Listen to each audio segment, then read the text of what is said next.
Okay, so today's issue is my microwave decided to stop working. So I'm going to troubleshoot, try to figure out the problem, but if we can't fix it, I already bought a new microwave. This one's a few years old, but gotta clear this out. It's connected to power. 30 seconds on, and start. And you can see the timer is working, but the turntable inside, I don't know if I can get a good view there, is not running, and there's no hum that microwaves generally make when they're moving. So what we're going to be checking first is the resistance of the turntable motor and not the continuity. And we're also going to be checking the door switches to make sure that the micro switches in the microwave are actually functioning properly, and that will give us an idea of what can be going on in the inside of this microwave and be broken, and see what needs to be replaced. So what I've gone on and done is I have went on and taken this Phillips head screw out of here and went on and cut the tabs to remove this backing plate. And then what I'm going to remove is these connectors. We're going to hook up our meter, set it to resistance, so ohms. We're going to check the resistance of this motor to see if it is the problem. It probably won't be. It's more likely going to be the micro switches. They are common issues on microwaves. But I'm going to take that off and we'll see. All right, so as you can see, we have our meter hooked up to the two terminals on the motor. We are reading 120.6 ohms. So this motor, sadly, is not the reasoning behind why this microwave stopped working.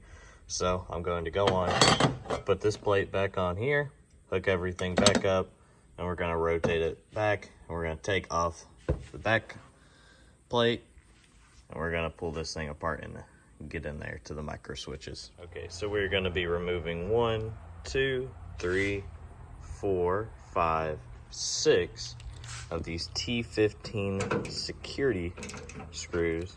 I have a little pin in the center. Well, I can get that on camera. And then it looks like we probably have a couple Phillips on either side that actually hold it and secure it better. So we're going to remove all those, take this cover off, set it over to the side, and get to those switches. All right, so we went on and took that cover off and set over there. So as you can see, the door latches on the door are actually going to correspond with this switch right here and this switch down here, and this third one right here. So we're going to be checking the continuity, and I'm probably going to be using a small screwdriver to actually actuate the switch so we can see if it's functioning properly, or I might just open and close the door. All right, so we have our meter set up to be measuring continuity.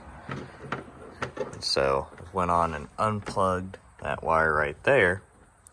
Let's see if I can do this one-handed here. This is a little awkward, but since I have that door closed, that normally open switch becomes closed. Oh goodness. You can hear that buzzing. It's reading. That means it is now closed. So it's not that door switch. So we're gonna readjust here and move down to this switch right here and then to that third one on the bottom. Okay, so went on and disconnected that terminal right there, and still have our meter set to continuity. So we're gonna squeeze these in here. Now this one should be normally closed. As you hear, nothing's going on the meter, but if I open the door,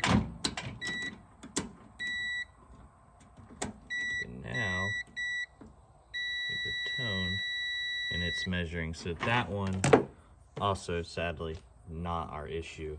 Now we're going to move on to this one right here. All right, so we went on and disconnected that right there, and we have the door currently closed.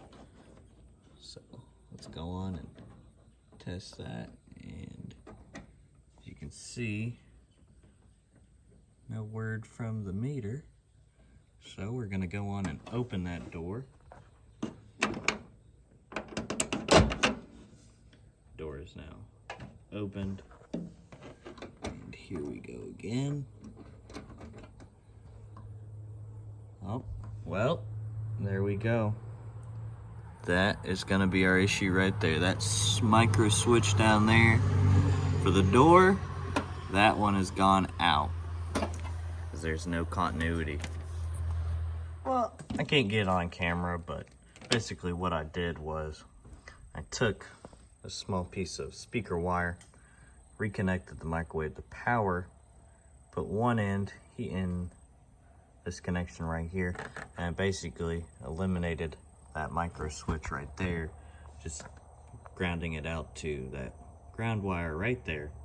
And the fans kicked on, it started to hum, and the interior motor started to spin, which is conclusive that that micro switch down there, the very bottom one right there, has gone out or suffered some kind of issue internally where it does not work anymore. So we can either choose to replace that, or in my case, I have a brand new switch, so I'll probably see if anybody I know wants this, and if they want it, I'll order a new switch for it, and they'll have a very clean LG&E microwave.